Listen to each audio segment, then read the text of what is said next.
Hey Cloud Ninjas, I have just passed the AWS Certified AI Practitioner exam this week, and while everything is fresh in my head, I would like to share exactly how I did it and what you need to know to pass it too. This is my 7th AWS certification, but believe it or not, my first foundational one. Yep, I still don't have a cloud practitioner. Shame on me. Shame on you. Honestly, some of my associate level certs felt easier than this one, so don't underestimate it. It's totally doable though. I managed to prepare in about a week, and I'll show you how. And if you stay till the end of the video, I will show you some tips, including how to save some money on the certification fee. And another tip, how to extend your exam time by whole 30 minutes. Alright, let's jump in. So what exactly is AWS AI Practitioner certification about? Well, AI of course. Jokes aside, let's have a look what AWS official exam guide has to say. The exam is designed for individuals who can demonstrate a broad understanding of AI and machine learning, regardless of their specific job role. In plain English, this exam is for anyone who prepares for it, regardless if you have worked with AWS before or not. AWS also says that the target candidate has to have up to 6 months of exposure to AI or machine learning technologies, but don't actually need to build AI or ML solutions to pass. Honestly, if you have ever used ChatGPT, congratulations, you have some exposure to AI already. Nice. And even if you haven't, well, maybe you lived in the woods for the last years. You've been living in the woods too long.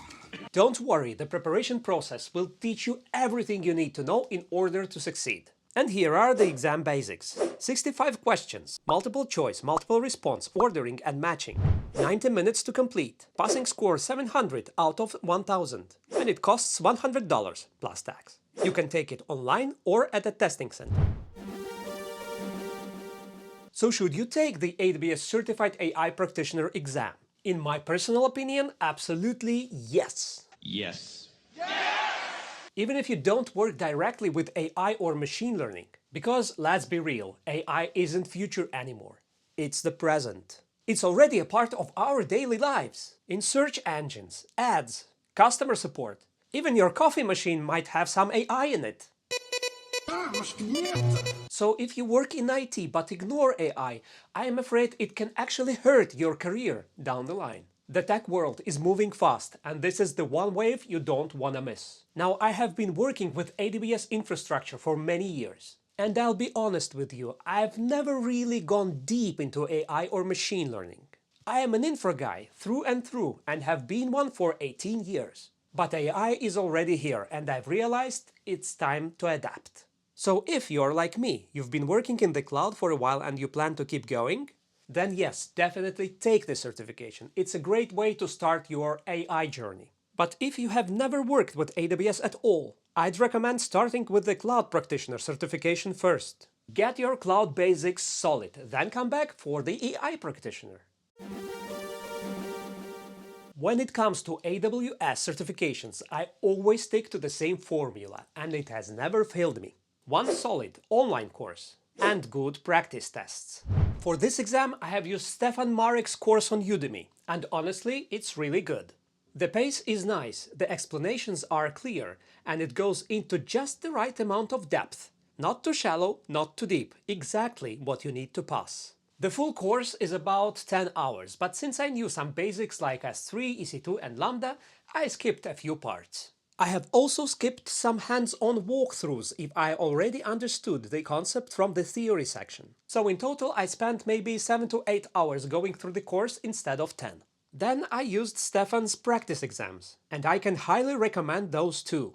But here's the thing, don't just use them to measure your knowledge, use them to learn. I can't stress this enough. I've learned so much more from doing the tests than just from watching videos. The Udemy exams have a practice mode, which removes the time pressure and gives you the correct answer, plus a detailed explanation right after each question. So whenever you make a mistake, you can immediately read the reasoning, make a quick note, and lock it in your memory. That's how you actually learn, by correcting yourself while it's still fresh. And speaking of notes, make short, focused notes as you go. Just the key points, something you can skim through quickly before the exam. You can make long notes if you want. I've done it once, ended up with more than 100 pages of notes. Do you think I read them again?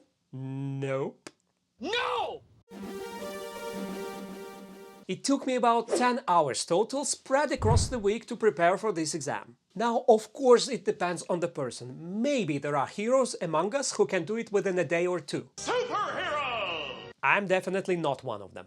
But if you are dedicated, focused, and maybe a little bit Batman, then yeah, probably you can do it in a day. For most of us mortals though, a week is a solid plan. You study about 2 hours a day, while still being able to work, relax, and even grab a drink with your friends at the pub. Here is what my schedule looked like. I first went through the online course, then I took 2 practice tests. Yep, just 2. I'm a bit lazy. Shame on you. And finally, I booked my exam. One thing to keep in mind, you don't have to be perfect. You are not trying to score 100% here. You just need more than 700 to pass. So if there is a topic that just refuses to fit into your head without the help of the lobotomy, What? it's okay to let it go and focus on what does stick. For me, it was all the specific algorithm stuff, like XGBoost, random cut forest, and so on. I just couldn't memorize all that. Shame on you. I will still face those in the associate level exam, but for this one I just took it easy. If you are consistently scoring 70% or higher on your practice tests, trust me, you are ready. I took my exam online from home, and here is my piece of advice. Make sure your internet connection is rock solid. I have had an experience before when my connection kept dropping. Trust me, this was not fun. It's not fun! So if your Wi-Fi is even slightly unstable, I would suggest go to the test center instead. You might even get some free coffee and cookies. Cookie! Now, I actually had 2 hours instead of usual 90 minutes. And I will tell you later how that's possible and how you can do it too. That said, I finished in about an hour. The questions were not super long or tricky like in the professional level exams. So if you know your stuff, you can move through them pretty quickly. You can also mark questions for review, which is super helpful. So if you hit a brain glitch moment on a question, just flag it, move on, and come back later. Now, in terms of what to study, here is what I would definitely recommend you focusing on. AI fundamentals, things like tokens, embeddings, and context windows in generative AI. The steps of model training, understanding the general flow is enough. The types of machine learning, supervised, unsupervised, self-supervised, reinforcement, etc. LLM decoding parameters, a quick topic but easy points, temperature, top P and top K, underfitting versus overfitting, bias versus variance, know the difference, inference types, batch, real-time, and asynchronous. Then of course get familiar with SageMaker and Amazon Q. But don't dive too deep. For example, it's enough to know that SageMaker Canvas is used for machine learning without writing code. That's an easy 1 or 2 points right there. Also understand that RAG, Retrieval Augmented Generation, is used to connect your model to internal documents or knowledge bases. It's how a company can make an AI chatbot that knows its own data.